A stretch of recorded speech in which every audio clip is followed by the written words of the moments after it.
All right. Welcome to the inaugural episode of Just Make Art. My name is Nathan Terborg, and I'm here with Ty Nathan Clark. And Ty, why don't you share with everybody what the heck we're going to be talking about and why we're going to be talking about it? Yeah, I mean, this is exciting. Episode 1. When we discuss this idea of like, hey, let's start something where we just have a conversation about making art and the artist journey, as you and I both are, emerging artists and working hard in this world to, try to make something of ourselves, but more than anything, try to really grow as artists and create great art. And, we're at the end of the day, we're two artists trying to navigate the art world just like every other artist out there. Like it's a constant navigation of what do I do? Where do I go? How does this work?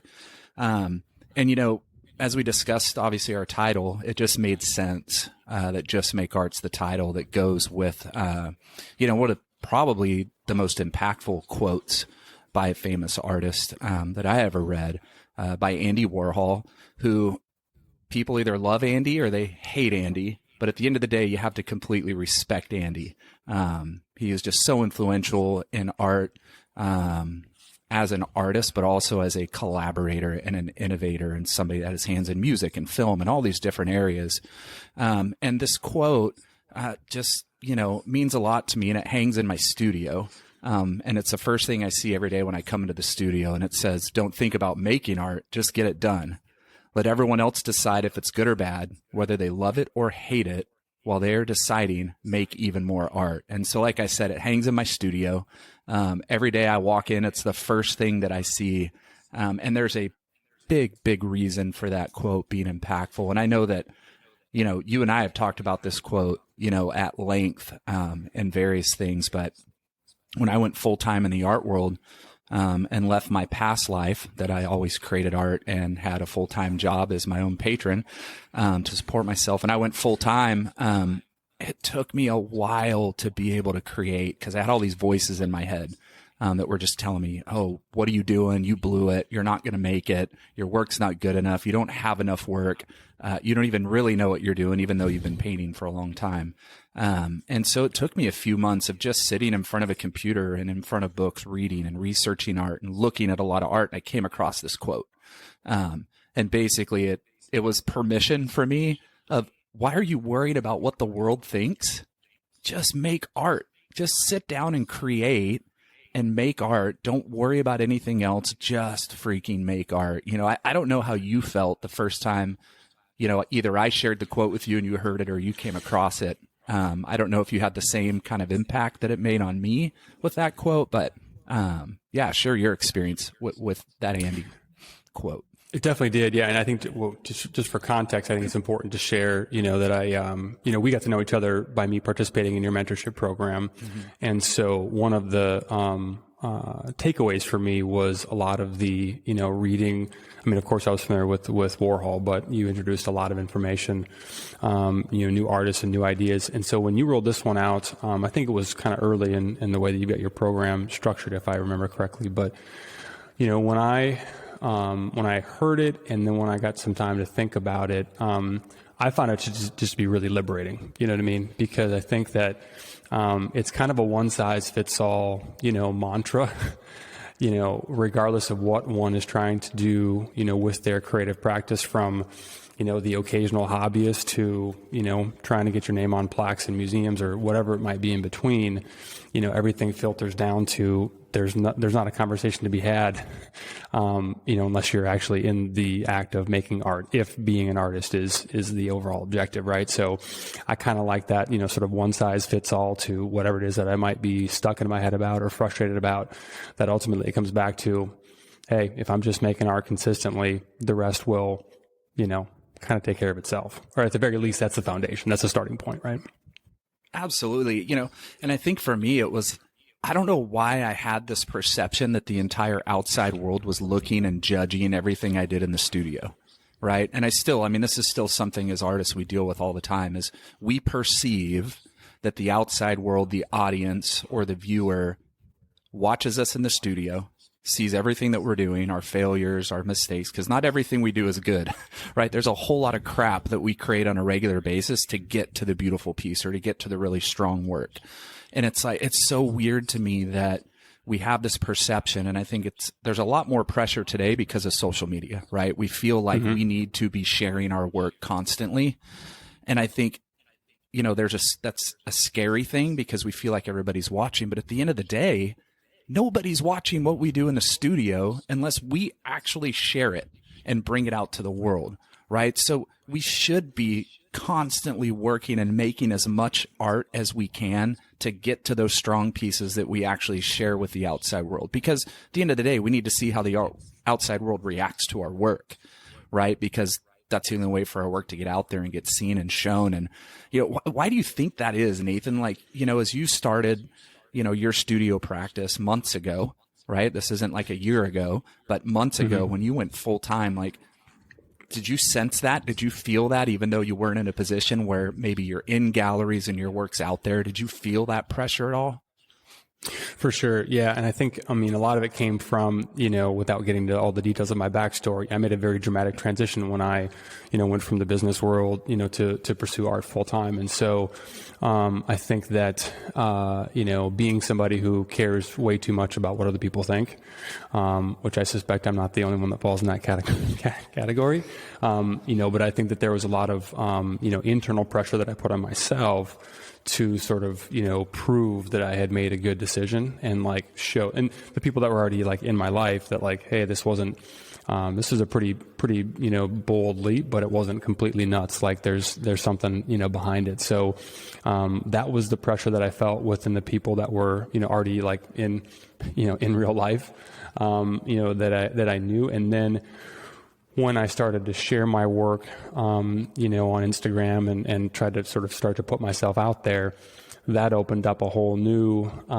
category of like, oh boy, is this good? Are people who, haven't known me my whole life, and are just going to give me a high five and a whatever positive comment because they know me and like me as a person, when you're being judged on, your art, exclusively, that opens up a whole nother, element, at least did for me, of like, oh, is this even good enough, to be put out there?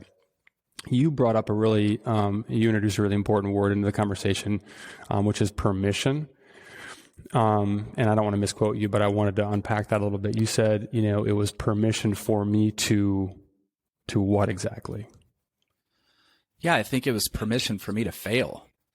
Because as artists, we're going to fail miserably a lot, right? And, I'm probably going to get into something that we're going to talk about in future episodes, but at the end of the day, if we're not taking risks and we're not constantly learning in our practice as an artist, which means trying new techniques, trying new mediums, mastering things that we don't know yet, because at the end of the day, we're only as good as what we know right now, right? And in art, that's limited, because art's a long game. It takes a long time to become a very strong artist.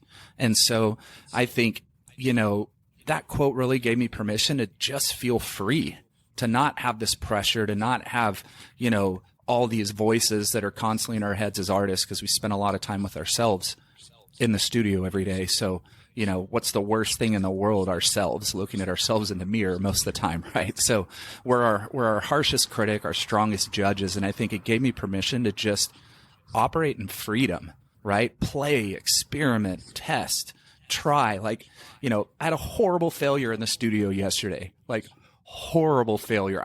This morning I was in tears when I came in because I was working with cement. I love working with cement. I've used it in the past. I haven't used it in a few years.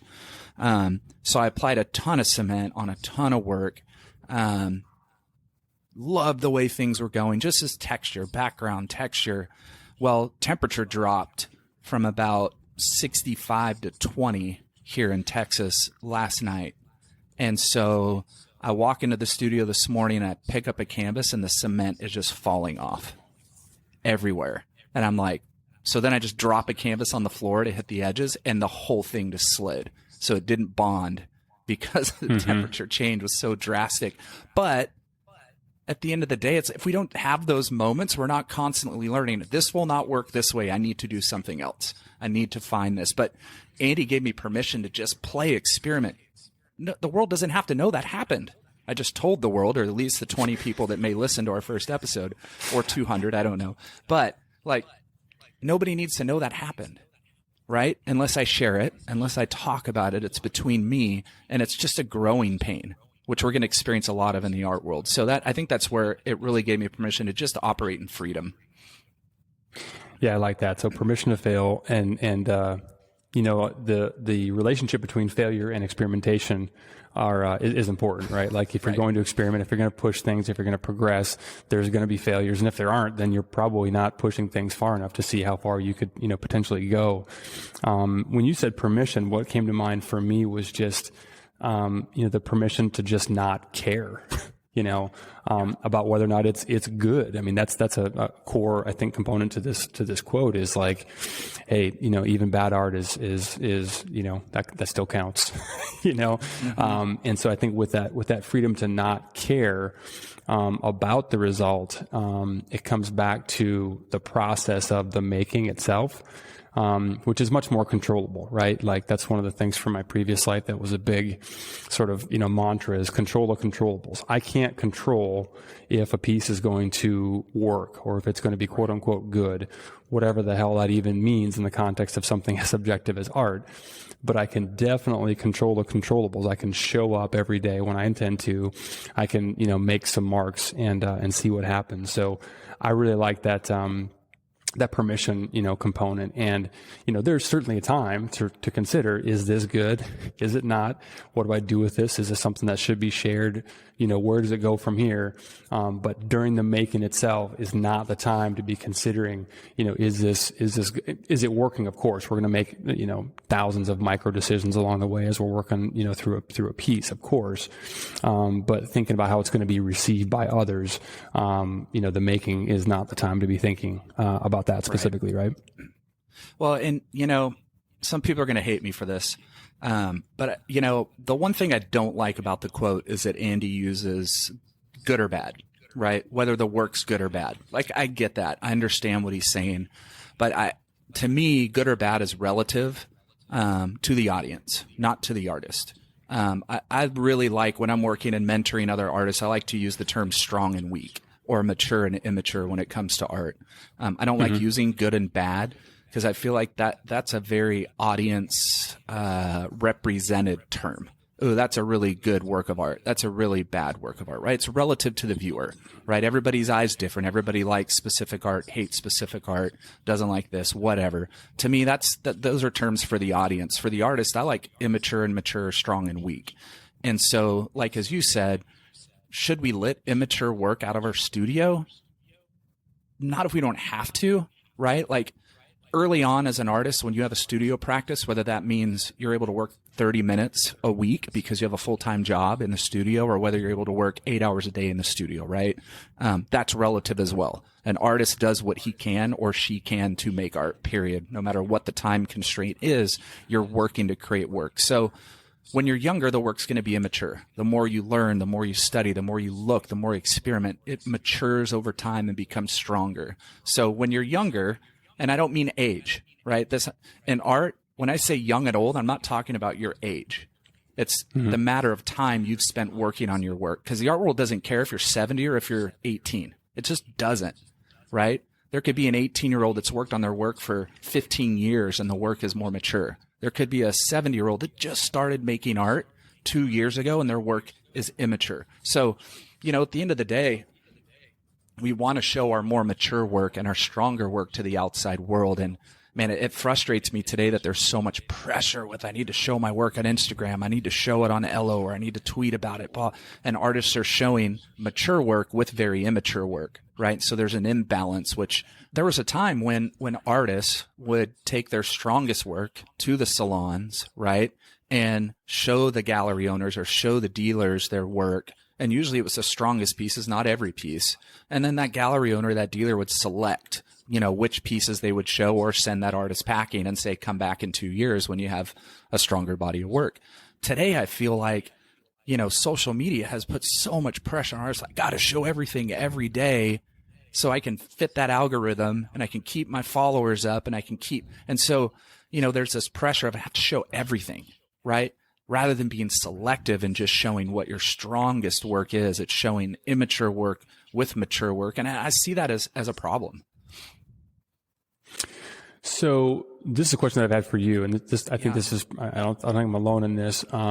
This is maybe a little bit off topic from the quote, but that may or may not be a recurring theme of of our podcast. But I think about from the perspective of somebody who's earlier in their art career.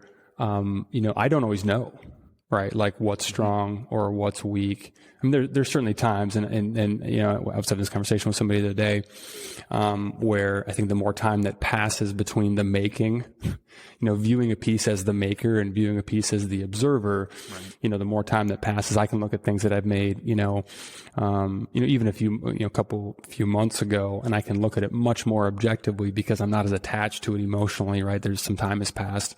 But even that being said, I think, in terms of the feedback loop also being much more short, like what you described, there's a very good chance that the pieces that they were, thrown under their arm and deciding to show others, they had already had a chance to spend some time with it and, sort of decide like, yep, this is representative of, how I want to put myself out there in the work that I want to do. So anyway, long way of asking a question, but, what advice would you give to somebody as they're sort of, I think this probably comes with maturity, but how do you sort of develop your eye and become better at identifying just for your own work what's on the stronger side versus what's on the weaker side? Yeah, there's this myth that exists post art school for artists who have gone to art school, who have a little bit of education of art history and of things. And it's not just art school, it's young artists of younger age that kind of say, I don't want to look at art. I don't want to study art history because I want to create something original. Right. I've heard it over and over and over again. I said it when I was in art school. I don't want to look. I don't want to read a bunch of art because I just want to create original works. Like, well, you're not going to. Everything has been done. Everything has been created. Are there new forms of art that are happening currently? Yes. In the physical, traditional mediums, no. But in NFTs may be another conversation for another day for us, but those are areas where new art is being formed in different areas through technology and things like that. But the only way to truly inform your eye and to grow and mature as an artist is to study the hell out of art, read art books, go to museums, go to galleries, see art, always be in front of art. And it in turn, subconsciously, you start to understand why you create what you create, how you create it, how other artists did, what pieces look like. You start to, have a really good understanding of composition and depth and, all these different things that if you're not looking at art constantly and studying it and looking at how other artists create techniques, what mediums use, how these mediums work, like, I always say filling your backpack with, knowledge and wisdom, that helps your eye. Obviously, having other artists as a community is massive. That. You're learning that in big ways. Having other artists as community, whether that's just on Instagram, sharing your paintings and talking back and forth and having discourse over your art and critiques and things in person is huge. Not as easy to do it in person today as it was 3-4 years ago, but right. That's massive to be able to talk about art regularly with other artists. But man, the key is look at art. Jerry Saltz will say it, go see as much art as you can. Look at art you hate, study art you hate, study art you love. Like you've got to be constantly looking at art. I think it's important to, obviously separate out a little bit. Much like, artwork itself, there's debate on, and really it's just a personal decision how much you want to take into account, the individual, if you want to separate that out, from the work itself. I think that applies to quotes as well. I think there's a lot of, good wisdom to be learned from people that maybe aren't exemplary, human beings in every single category across the board. I'm going to bring that up because I'm just curious how you would and you're much more educated in terms of art history than I am, but I just think about Warhol as a master marketer, somebody who certainly made a lot of work, especially in his design career, before becoming a fine artist, was very much focused right on what people are going to think about it. You know what I mean? So I'm just curious if you have any thoughts on how you would sort of, resolve the person, the career, and that aspect of his, very genius ability to market himself and market his work and make a lot of money doing it with the quote itself. Yeah, I think at the end of the day, it comes down to the work, period. Keith Haring had a shop, right? He had his own store in New York, had mugs and posters and things and T-shirts, right? As an artist, we have to find ways to make money in the beginning. That's the end of the day. We've got to find ways to make money. There's great quotes out there. Jerry Saltz talks about, the art critic Jerry Saltz talks about, I think it's Jerry, but he talks about how he wants every artist to be rich. You know what I mean? Because artists need money to make more work. And, there are quotes about how when bankers go to dinner, they talk about art. When artists go to dinner, they talk about money. Right. So it's like we have to find ways to market ourselves in order to sell our work. Right. We can't just create work and it sits in our studio. It doesn't go anywhere. Right. We have to find ways to get it out there to the world. Today, we have a lot more opportunities with social media to get it out there in ways artists have never been able to do in history. But we still have to get to the gallery, get to the dealer, get to the interior decorator, get to places for art to get out there, right? And I think Warhol was that pre-social media guy who found every little niche and way he could to get in and get his work in areas to make money, right? And then he happened to be in a great place at a great time when so many other things were, blossoming in New York, right? From film to music to photography to so many different things. And he had his fingers in all of it. And look, if you look at his career of art, which I went to the Art Institute of Chicago Warhol retrospect a few years ago, pre-pandemic, when you look at his stuff from junior high and high school, he's making newspapers. He's drawing fashion designs and things, right? As a young kid, he was interested in arenas that were very public facing, right? Like fashion, newspapers. He's creating these newspaper articles that are art and all these things. So he was already looking at mass public facing things to be involved in as a young boy in Pittsburgh. Right. And as he grew into New York, he found his niches and he, in a lack of a better term, crushed it, as far as it. And that's where a lot of people don't like him. Right. They say, oh, he's a sellout. Artists are sellouts. Well, find me a musician, find me a filmmaker, find me an artist who doesn't sell out at some point in time if they can make a living off their work. You know what I mean? And people look at sellout as making money. Right. Sellout would be creating work and never growing just because it sells, right? The anti sellout would be a Larry Poons who created work that the art world loved and wanted more and more and more of. And he goes, no, I'm not sitting here in this work that I've created because I'm growing as an artist and I have new work. And he left the art world because of that. And now the art world, 30 years later, has welcomed back his new work. Does that make sense? 100%. I rambled, but I like to ramble. So. No, I like that. When you went back to his childhood, I was thinking about something that I read about when he was growing up. He was a mama's boy, and his mom was very involved in his life, right? And they were roommates well into. Was he 47 when she moved out, or something crazy like that? He was in his 40s. When she moved to New York to live with him. But anyway, at a young age, his reward every time he completed a sheet of his coloring book was a chocolate bar, which I just find interesting. Like just playing, armchair, psychologist of like the feedback loop from a very young age was, when you do X, you get Y. It's just an interesting, he was performing for an audience of one, right. But there was still certainly, something at the finish line that was going to be, rewarding. So let's just, as we kind of start to wrap this up, for today, let's make this tangible. So one of the things that we're setting out to do with this, with these conversations is to, take a big idea, dissect it to the best of our abilities, but then also make it, tangible for, the working artist of all types who wants to, do something with it and take it into the next thing they're going to be doing. So, what would be some tangible takeaways? This one kind of, answers its own question, but what does it look like in practice to just make art, right? Cool idea. How do I do it? I get this question on Instagram a lot from artists all over the world. It's like, what do I do? Right? It's like, I don't know what to do. I just left art school. I'm in the real world. I'm not sure what to do. I want to be an artist. I want to do these things. How do I? And like, at the end of the day, you just got to make art, a bunch of it, a lot of it, and I think the tangible thing is with whatever you have, make art with it. I mean, there was a time in my life when I was taking the sheets off of our bed and using ink and painting on sheets.